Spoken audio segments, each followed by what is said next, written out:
Thank you everybody for coming. I'm happy that it's a small crowd and a more intimate setting. I had a little bit of stage fright as always when I do stuff like this, but just happy to be here, happy to share my artwork and share the journey so far. My Kwakwala name is Kum Halagalis, Kum Halagalis, which translates to wherever I go, the culture avalanches off my shoulders wherever I go. Or the wealth, sorry, avalanches off the shoulders. Wealth meaning like culture, songs, language. So that's my name. That was passed down to me from my late father. When he passed away, just before he passed away.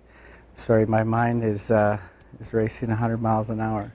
But so that's my name, and it's very fitting because everything that I do involves culture. There's drumming for ceremonies, participating in the potlatches and the. Can you take it?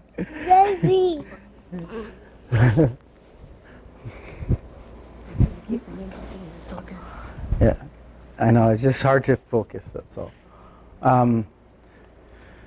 Okay, I lost where I was there, sorry. So my art is actually, I was thinking about it, it's actually, I was born into a great line of carvers through my mother. My mother Leslie, she's from Port Hardy on the northern tip of Vancouver Island, in a village called Fort Rupert, or Tsakis. So the contrast between the Dene people here and the Kwagilth there is like night and day. They're very, they have a very strong sense of culture there. They have their songs and their names have been passed down for generations after generations. So those are all, that's all really important because that's where my mom instilled in us at a very young age to go and participate in the potlatches, and to dance, and to be around that artistry that goes along with being in the big house.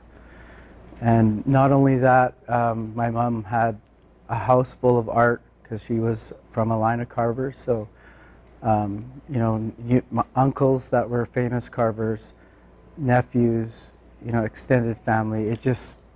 There's so many carvers in our family, so it was kind of destined. Then,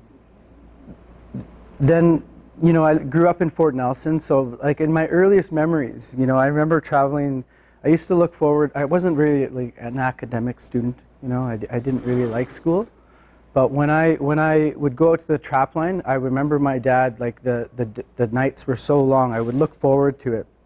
We would go out there for the Christmas holidays, and I would sit on the cabin floor and draw little trap lines and little skidoos and little hockey players and stuff. And that kind of evolved as into this.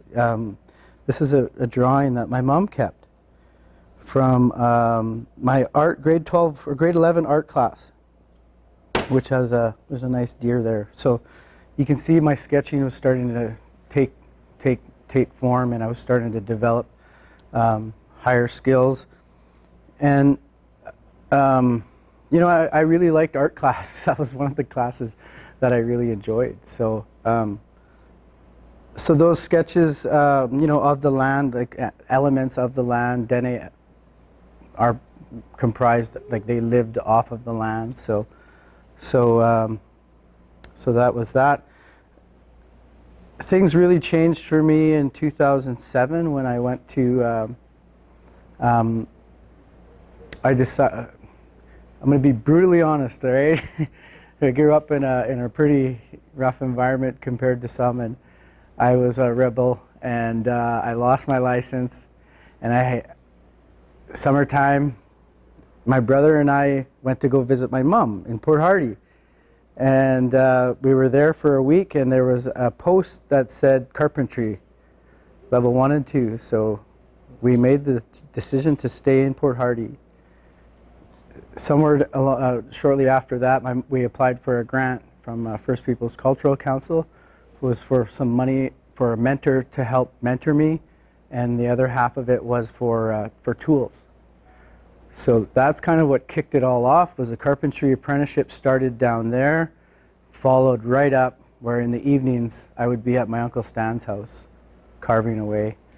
We started learning how to carve paddles, rattles, masks, restoring and painting old totem poles and canoes. And the highlight of that mentorship was in 2007 in July. We went to Expo 67 site in Montreal, where the last piece left of the Indian Pavilion was a 67-foot totem pole carved by Tony Hunt that we got to restore. So I was there for 3 weeks in Montreal, and that was definitely one of the highlights of my career as a young artist. Just to have my hands on that pole with, Mungo probably helped carve it, my grandfather and Tony, and just having my hands on it and seeing it, it was really special. And when you see a totem pole and you're thinking art and you're thinking, oh, everything's got to be perfect, and then when you get up there and you see that totem pole and the way that they carved it and how fast they did it, they were cutting a lot of corners. And when you're 65 feet below looking up at that piece, you'll never see the defect that I saw looking right at it like this. So it kind of showed me that there is no such thing as perfection. So I really enjoyed that project. In the end of that apprenticeship, we did 3 totem poles, brand new, start to finish. We did a 22-foot totem pole, an 8-foot totem, and a 6-foot totem that all went on one big yacht. In the center of the yacht was this big round oval room that had a spiral staircase that went all the way up, and there was 3 poles there in the middle. And the lady that owned it was, she was a fast food chain owner in Australia that bought this yacht and got it specially built. She showed up the week we were painting the pole. Like, we had it all painted, painted it for about a month. She showed up and she said, oh, those aren't the colors in the theme of the boat. And we're like, what? So she said, the colors need to be red, white, and black. And my uncle said, okay, well, we got to talk because we're done. This is pretty well done. So we had to repaint that whole totem pole red, white, and black. Another 2 weeks or whatever it was. But so that was that. And when I decided to, during my time in my Uncle Stan's shop mentoring with him, at that time there was 4 other carvers. His sons, there was some chiefs, the young chief that come and go. At that time he wasn't the chief, but there was just carvers that were coming and going at all times throughout the day at that place. And they would sit there and they would look at my piece and they would be going, yeah. They'd tell me, okay, what is it? What is it? Well, why don't you do them giving me pointers, or critiquing me?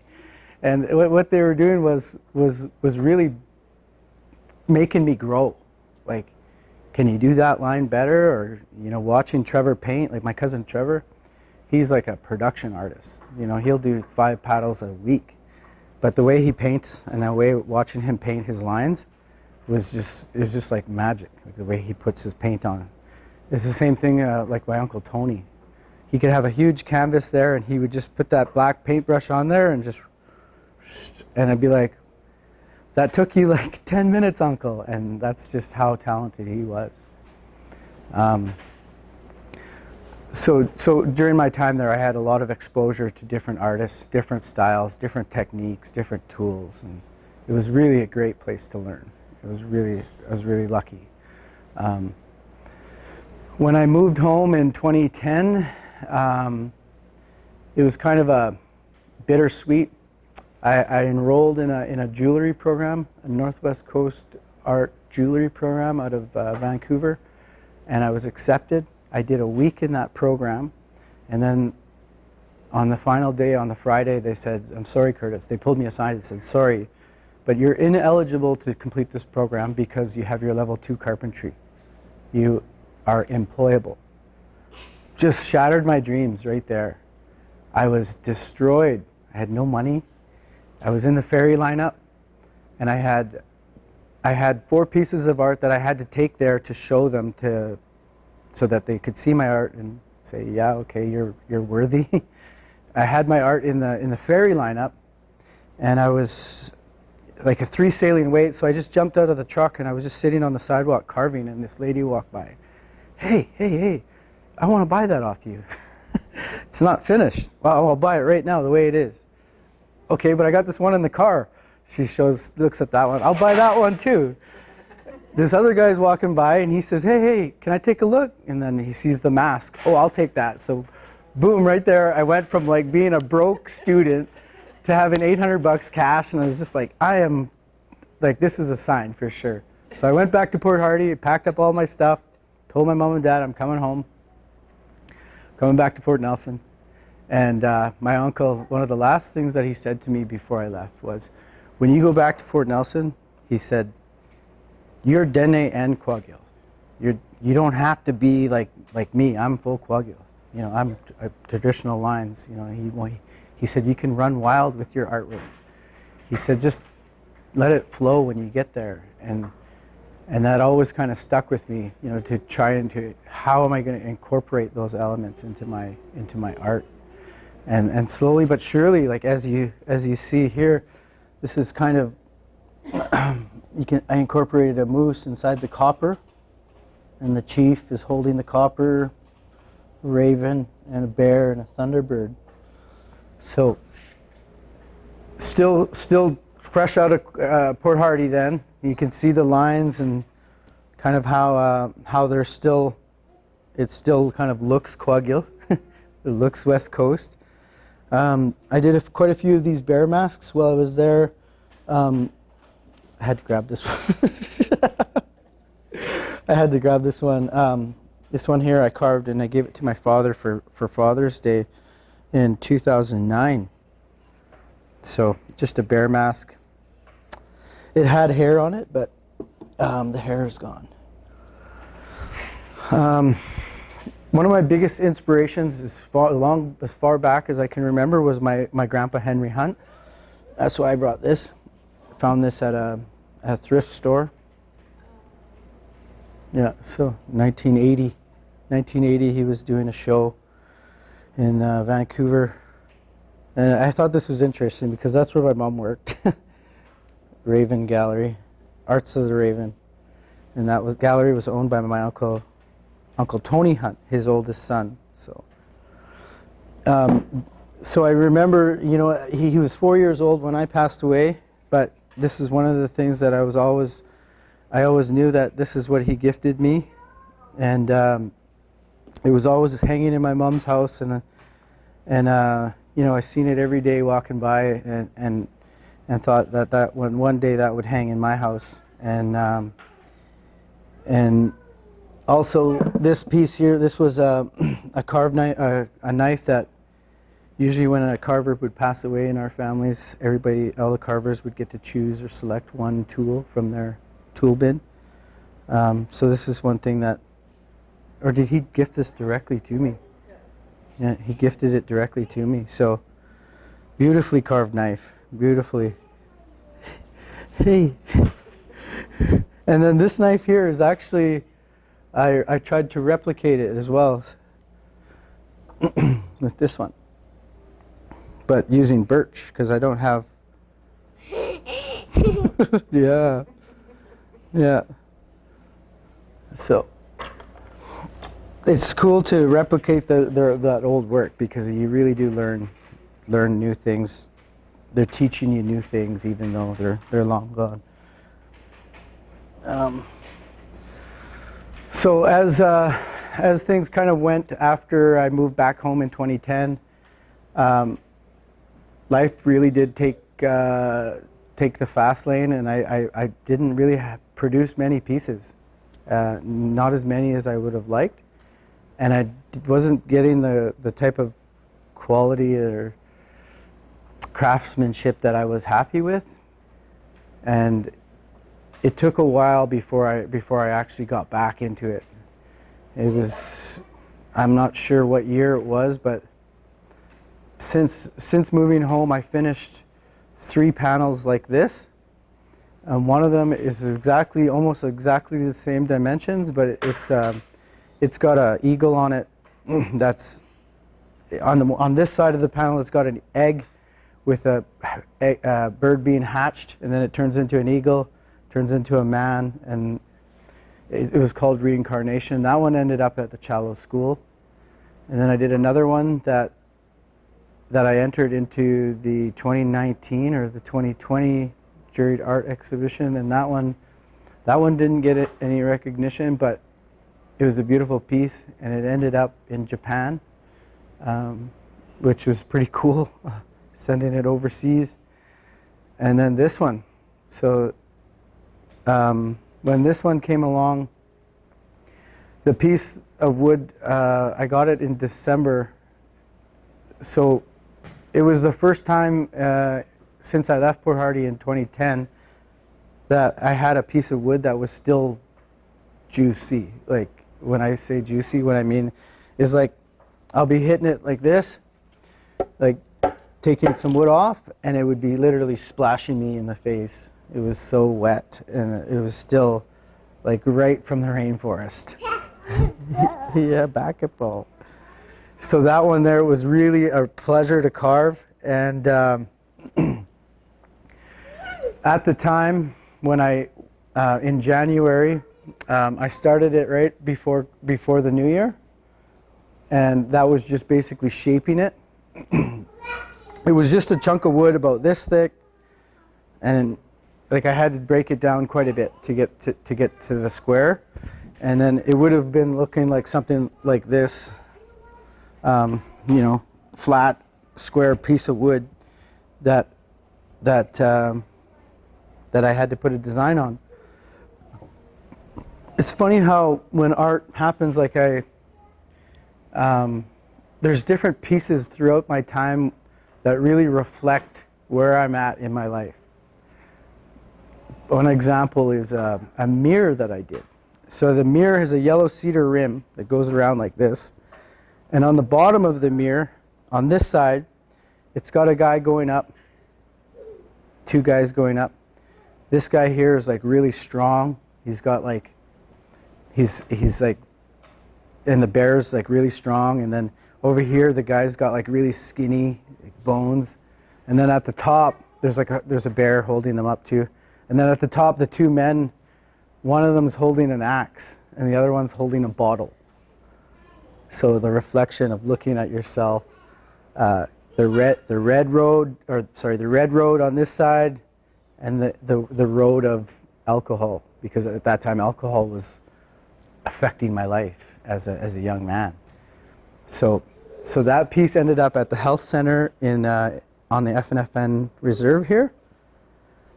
The piece that I just told you about, the reincarnation piece, was actually made after my cousin Lucas passed away. My cousin Lucas and Charlie, they both got into a car accident just down the highway, on the new highway out here.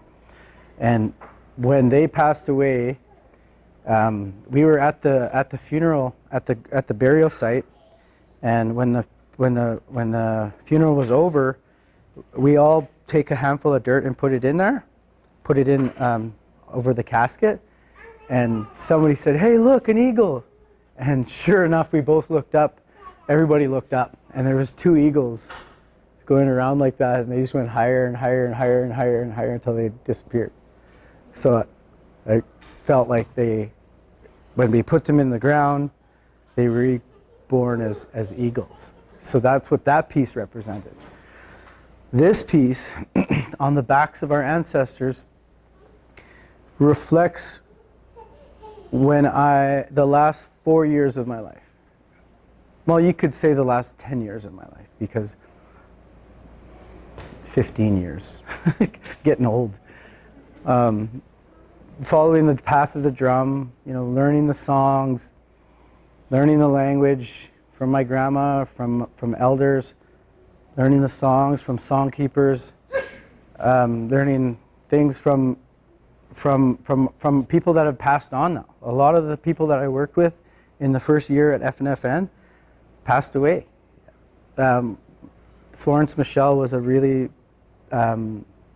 she taught me a lot, and she was a major part of language revitalization that's happening, that was happening when I was working there. And those people are all gone. So there's Florence Barreau. She passed 2 weeks after I started there, which was really sad because she always told me that she was going to teach me to speak really good Dene. But so the only reason that any of that work, revitalizing language, revitalizing songs, ceremonies, the only reason any of that happened was because of the ancestors that are gone. So on the backs of our ancestors, literally, my grandma literally carried me as a baby. You know, when my mom and dad were working, we were there. She carried us on her back. She carried her kids on her back. So that's where that comes from. Ancestors, killer whales, orcas, you know, wolves, moose, eagles, bears. All those animals, in the olden days, Dene people believed that we were so pure that we could speak, animals can converse with us. We see them as people.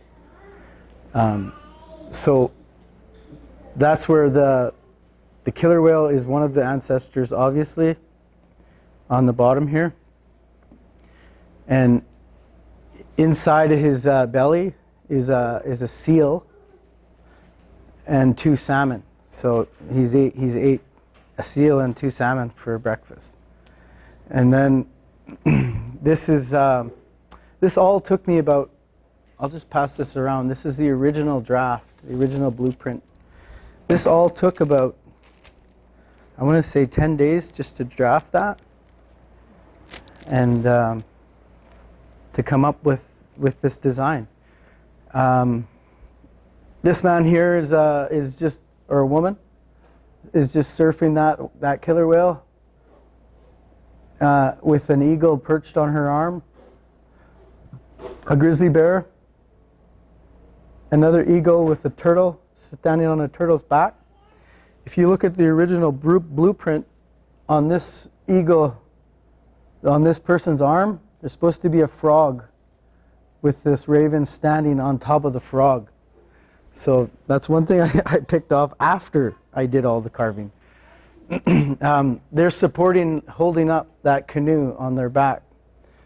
In the canoe, on this side is a thunderbird dancer looking forward, a grizzly bear dancer with his regalia, and then a woman dressed with a cedar bark woven hat and a chilkat blanket. Up here is her thoughts, you know, what she's thinking about. And she's thinking there's a salmon on that side in full spawn. She's thinking about food. There's a cabin there. She's thinking about her home. And there's a man here. That's a man with a baby on its back standing near a fire. So she's thinking about her husband and where he's at. On this side of the world, we have 2 wolves riding the tail, riding the back, supporting a canoe with, I'll come back to this part, but there's a big thunderbird also up here kind of pushing them on, leading them on, and then the sun shining down on this man in the canoe. This is actually a scene that happened in real life, in my own life. So 3 years ago now, I was up the Liard River and I was hunting with some relatives from Fort Liard, and we had this spectacular day. Like, I wish I could tell you the whole story, because we shot a moose. My brother shot his first moose, and then the next day we shot this huge elk, and then another smaller bull elk. So we were so exhausted, but I had a big bull elk in my boat, and I was traveling back to Fort Nelson, and that elk's horns were just sticking up in the front like that. And I was so happy that I was heading home. I was singing, and I was just singing the song, driving just in the boat, and the sun was shining on my back. The sun was beaming on that elk, and I was just like, it was just a magical moment going on the river. So I kind of recreated it. Obviously, it's a canoe, not a jet boat, but it's the same thing that happened. That's where that came from. So there's a drummer here singing with a huge bull elk in his canoe. So the original, if you look at the original drawing there, you see that it's all colored, because originally I was going to put all color in it. And then just took a leap of faith, bought a router, and started cutting some abalone shells. It took 6 abalone shells to get all these pieces fit in. And I know that just this wing here, or well, this bird, and this here, it took all the abalone inlay there. Took me 2 weeks to cut it out, and then to fit them all in. So that was really time consuming. It was really hard work. But a lot of late nights, a lot of early mornings, and it took a lot of time away from family. It takes a lot of time away from family. So it's always good that when you're carving away and somebody brings you a big bowl of soup and some bannock or something. So my family is the one that really really helped speed things up, kept me fed, kept me motivated. So, any questions? No? Oh yeah, this is a model totem pole that I carved, and it's just got a grizzly bear on the bottom holding a halibut with a thunderbird and a man standing on top wearing a sun mask with holding a copper. So yeah. That one was in 2021 or 2022 jury exhibition. Yeah.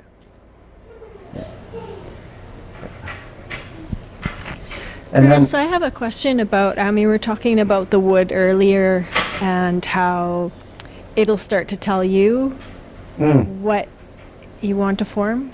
Yeah, a lot of the times, getting a chunk of wood like that, for me, is pretty rare. Something so clear, something so, there's no knots in that piece. So that's pretty rare for me, and I know that the cost of that material is going up, so you kind of just work with what you got. We were actually talking about this drum first, remember? So we were talking about like, how do you get the design, like where does the designs come from? And I was telling them that a lot of the times I'll look at the drum and I'll spend a lot of time, and I'll look at it at every angle to see if something pops out at me. The outline or something that pops out at me. Like you can see there's like a bit of an outline there. That's where I would start. That's kind of where the design would take me. And then let it run wild from there. So like, and then we're also talking, and it's the same for wood for me. So like this piece of wood here, I was already looking at it. These knots they're unavoidable, right? So you try and avoid them as best as possible. If you kind of follow the grain here, it kind of goes around it like that. Well, even right now I can tell you, like, that would be a perfect eye, right? Like I could just draw an eye around that hole or that knot, and then that would be the beginning of an eagle or beginning of a bear or something. So depending on the type of wood, I usually just study it, look at it for a really long time, and eventually something will pop out. Yeah. And is that when your story starts to form, that you're... Yeah. Sometimes, I mean, for this piece here, like I had intention to kind of honor the ancestors for what they've taught me, I guess. Because there's so many of them that have been lost, right? So,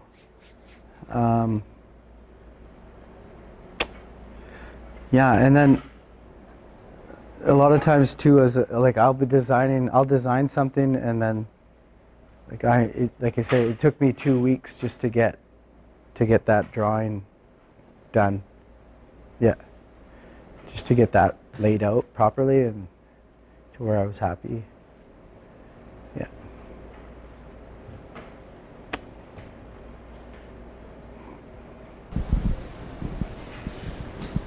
I have a question about the type of wood that you work with, because I think you work with some different... Yeah. I love the red cedar. Red cedar is beautiful to work with. It's really pliable, soft. It's really good, easy on your knives. You know, your knives, it's got to be sharp. They don't have to be razor sharp. Like if you're working with yellow cedar, you need sharp knives. It's a lot harder. And then because up here we don't have access to cedar, I've been testing birch, green birch. So I found really quickly that green birch is really good to carve. It's really nice to carve when it's green. It's really soft. So. So with the wood, so you say that one was like wet, right? Yeah. And it was it was really nice to work with. So how long does it take for it to dry and cure, like to age, so it doesn't it doesn't crack? And do you have to think about those things as well? Good question. Yeah.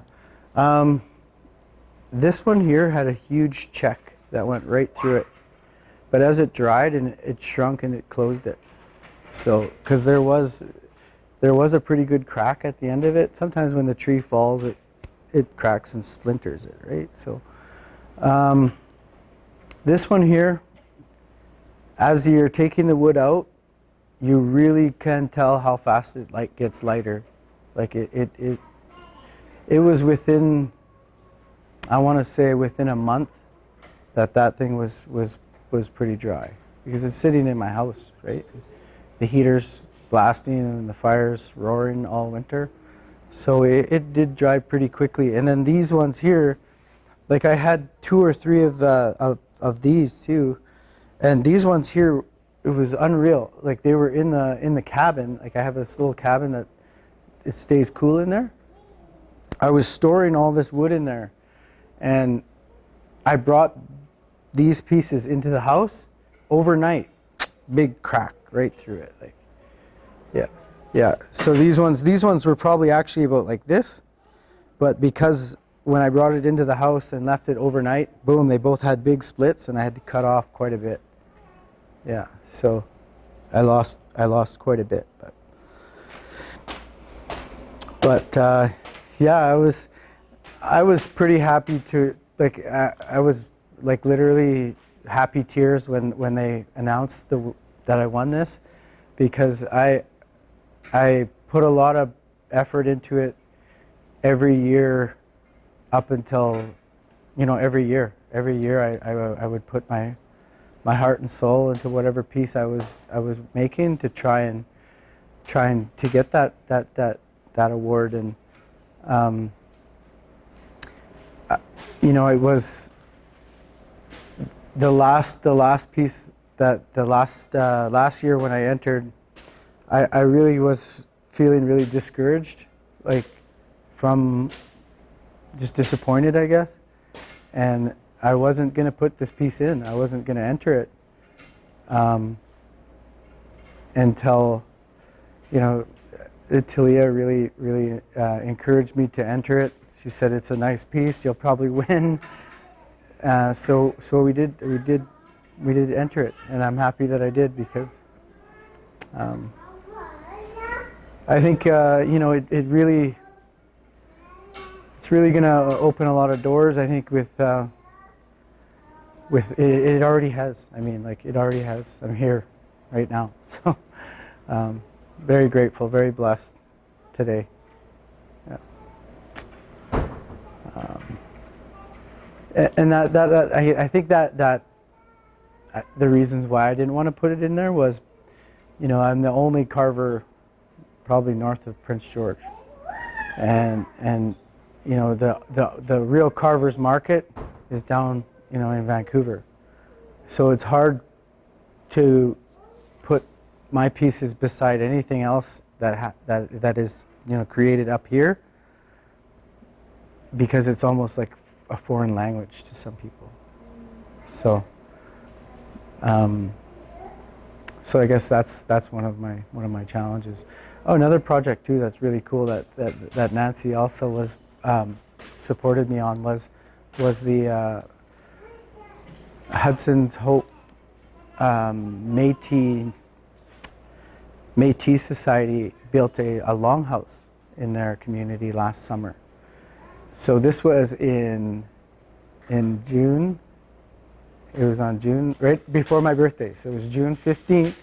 This lady phoned me from the Métis Nation and says, "Yeah, we heard you're a carver, and we got a project for you. We got 4 totems that need to be carved, and this is what we got, and this is how much we got, and can you do it?"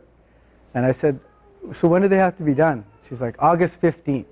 And I'm like, "August 15th, 2024? No problem." And she's like, No. August 25th, like 2 months from now. So okay, I'll do it. So I took it, and 2 days later, the logs were dropped off at my house. Big fir trees. And I'm like, I've never carved a fir tree. One tree was beautiful. It was no knots. It was green, so it was soft. It was really nice to work with. It was actually, what it was a 24-foot log cut in half, 2 of them. One of them was perfect. The other one was just knotted. It's terrible. But carving every night till like midnight, like under lights, mosquitoes and everything, it was crazy. But I managed to get that project done, and then they raised those totems in August 20th, which was really cool too. We haven't got a chance to go back there and see it as a family, but that was pretty neat to be a part of too. And same thing with them. That they wanted to talk to me about doing more longhouses down the Peace River, which is pretty cool. So see what happens. Yeah. Any other questions?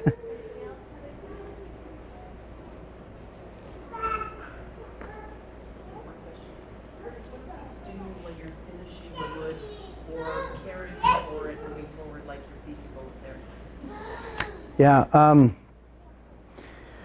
usually I like to re-oil it with whatever type of oil I've originally put on it.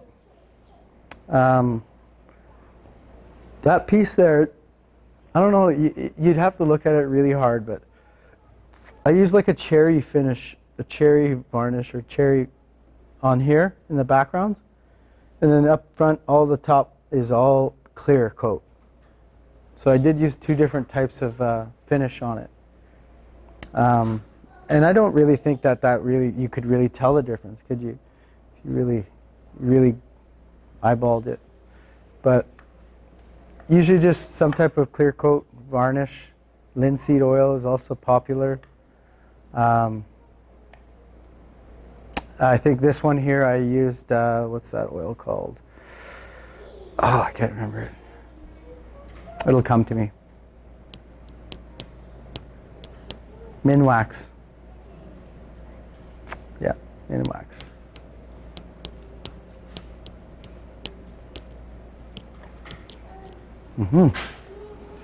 And I just I brought some tools so you can see, some of the types of different tools. There's the adze. It's probably the most used tool of all. And this in here is just like basic. You don't mind if I make some chips? Yeah, okay. So you can see the chainsaw marks on there. Just carry on that way. This is basically all this one is. So I'd have to go all the way through, clean this all off like this. Yeah. This is a curved adze, or slightly curved. This is a lipped adze. So lipped adze is be like for going across. So if it was going this way.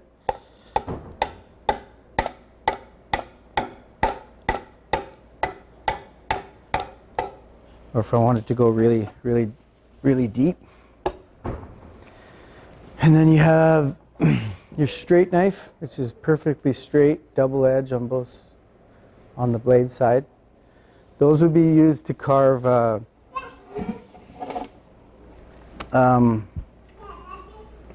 the fine lines here, or the nostril. You'd be cutting that line down, like so.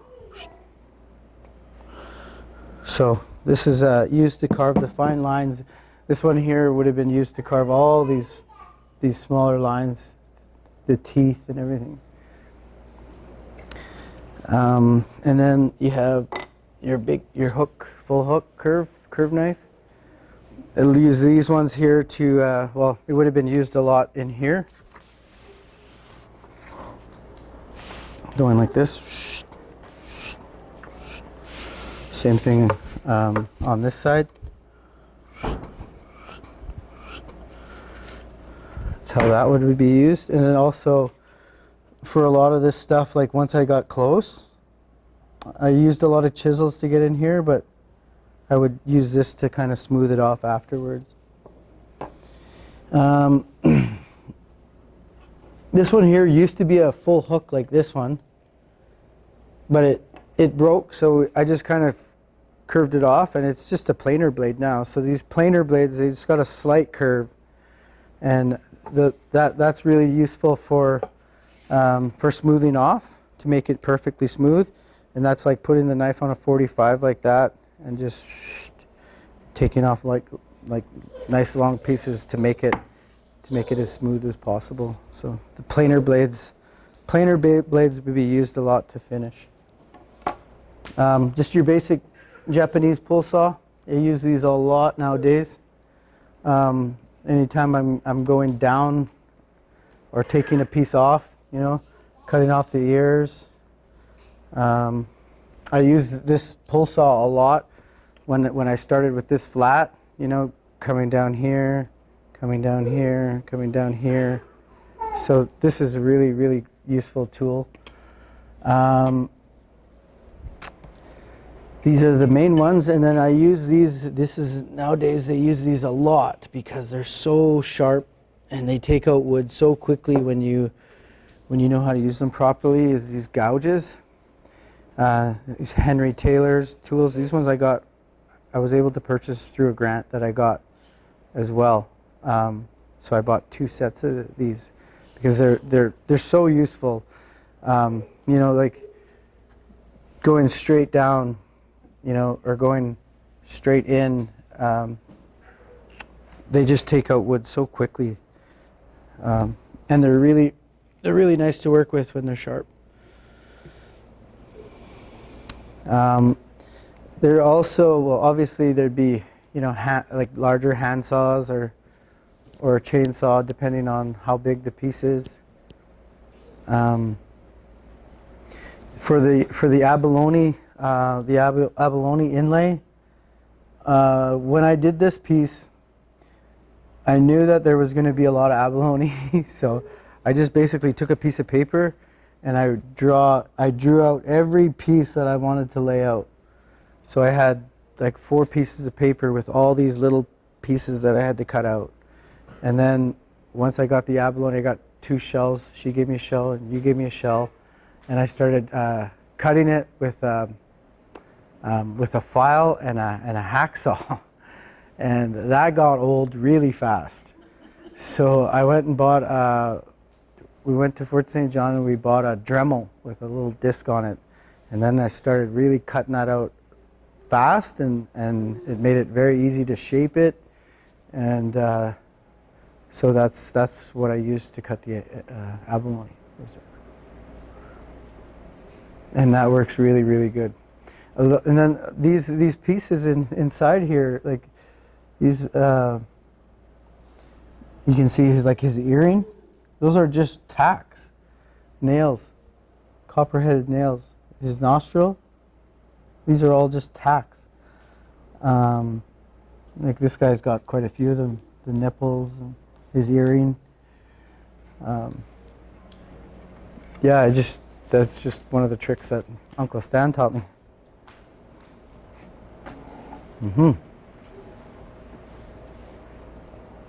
Any other questions? Can I take a picture? Yeah. Okay. Sure. Thank you so much, Grace. Mm-hmm.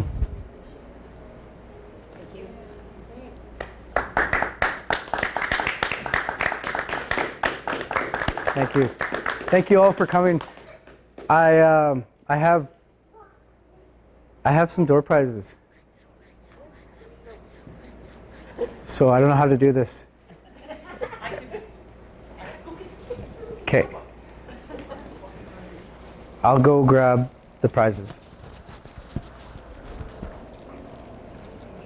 A tree.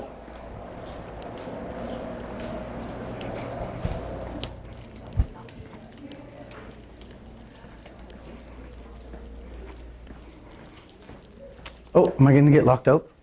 Okay.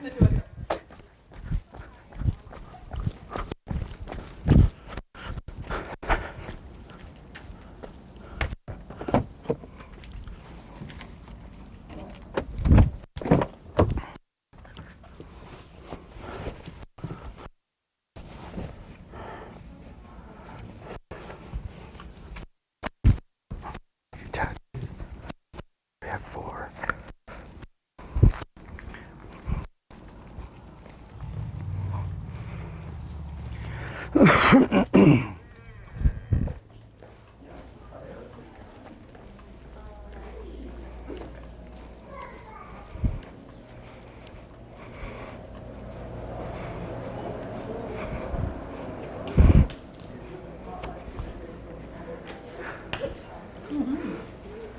Okay.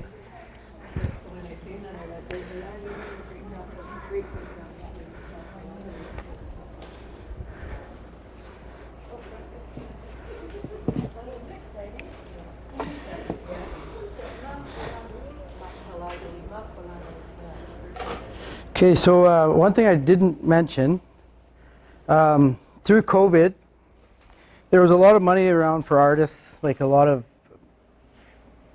programs that were happening that were available for artists. And there was a friendship center in Duncan called Wache, and she's seen it online, and she sent it to me. It was a screen printing program, which was really cool, because running out of canvas or wood, I had nothing to do. So we took this screen printing program, and that's where these came from. And I think you would recognize this design right away. Yeah. My drum that I have at home. Yeah. Yeah. So this drum design, she has the original drum, but the design went into the 2021 juried art exhibition and got an honorable mention. So this is, I've got 4 different hoodies here. One's an L.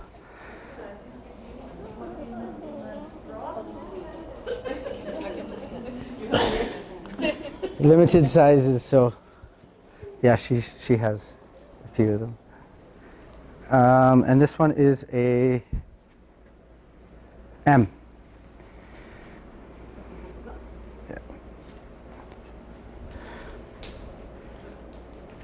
2 M's.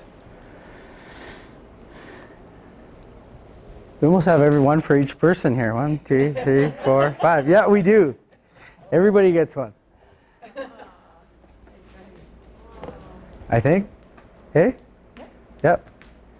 So we'll just do draw. We'll do the draw for first, second, third, fourth pick. Yeah. Hey. You take one. Grab one. Grab one. Good job, buddy. Can you get one? Okay, first pick. First pick is, let's see. Oh, let's see. Last 3 numbers, 735. 735. Oh, gosh, one.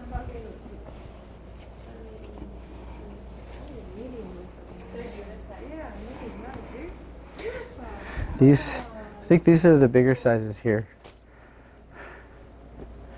Okay, next one. Here, Joe. Joe. Oh. Okay, I'll do the next one. Last 3 numbers, 734.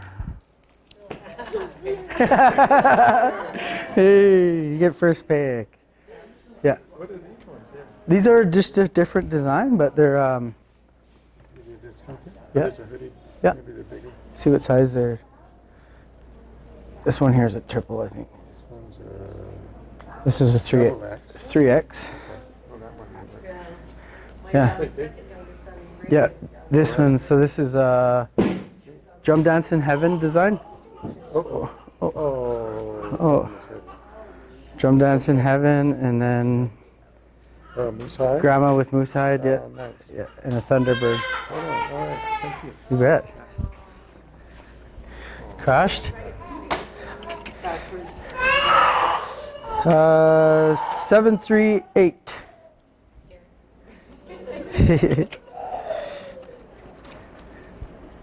Seven, 3, 8. So this is the one that I have, but mine's gray. Oh yeah. So that's, does it have the prints along the sleeves as well and the back? I don't know if that one does. That one might not. I think that one's more plain. Oh, it's got the Thunderbird and the. Oh, cool. I didn't know there was something on the back. Yeah. Yeah. Bernie, what are these? What's the story of them? So that design created Springtime, and it's a drum design with a mother bear with her cub. With their crab. Yeah, yeah, in the den. It would be in the den. Look.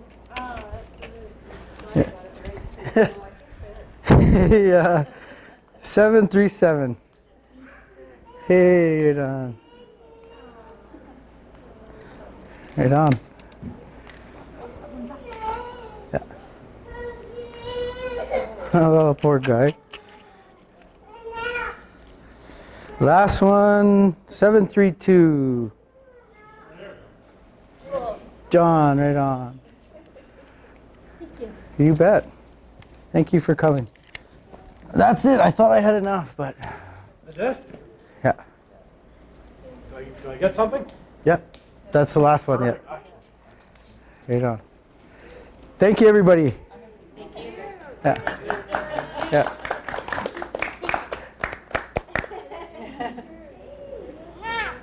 I'm not really floating on. Photo ready? Yeah, Bob. I'll share this with you guys because I think it's important. Curtis has, like, he comes from a really long line of artists, starting with his great grandfather Michael Martin, who taught my father Henry Hunt, who taught my brother Tony Hunt, Stan Hunt, Richard Hunt, Henry Hunt Jr., Dorothy Hunt, Maureen Hunt, Jason Hunt. You name there's so many artists in our family. And my brother Tony always told me, he says it runs in all of our blood. Because I always say, I wish I got the carving gene, I wish I got the carving gene. And he's like, it's in you just got to bring it out. But I'm really proud of my boys because it really has come out in Ryan, Curtis, Ray, they're all very artistic. But when he was talking about being on the backs of the ancestors, so the killer whale in our family is our great-great-grandfather's name, Machwaladelis, which means he's a potlatch maker all over the world, and he rides on the killer whale's back, and he potlatches. That means he's got so much wealth he gives it all away. But the wolves is also one of our crests, which I carry, and the wolf is a real tight-knit family person. So the wolf, like when I'm a wolf dancer, but I think, like I really did live up to my dance because I have 5 sons. Yeah. But the thunderbird that's in there, the thunderbird comes down. He's a real mythical, spiritual bird, and he comes down and he's always, you know, when it's hailing, like there's thunder and there's hail, it's his dandruff from him, but he's blessing and purifying the earth. So if you're in a ceremony and it thunders and hail comes down, that's your ancestors coming down to bless things. And this too, the sun mask, like it's called Klisala in our language, but when it's on a man, it's our ancestor. He comes out as Niket, as he's the only one that can come in the big house and make sure everything's right. So he comes in and he's got his cotton blanket or his choket blanket on backwards, but he's got a sun mask on. And he walks through the house to make sure everything is okay and everything is set ready for the potlatch to begin. But this little mask here, like when this was carved, Curtis was just a little guy. He was our only baby that we had. But my dad, we were sitting there watching my dad carve, and I didn't know what he was carving, but he kept carving away, and he kept going like this, like he was carving this part out, put it on Curtis's face, and then he'd carve it out again, put it on his face. So this would have fit Curtis perfectly at 3 years old, or the year that he got this. Mm-hmm.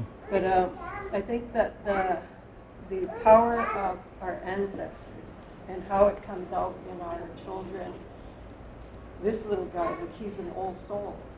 He's a very old soul. He has picked up the drum and he sings songs to us all the time. So it just carries on. So I really do appreciate, I haven't heard the whole story of this, so hearing it tonight, I really appreciate it, and I can see that it really is a story of our ancestors. So I just thought I'd share that, because I think it's important that Curtis understands that it's deep within. It's we call it ikimente. It's held in your heart, and it comes out in this artistic way to share with everybody. So, I see. Go.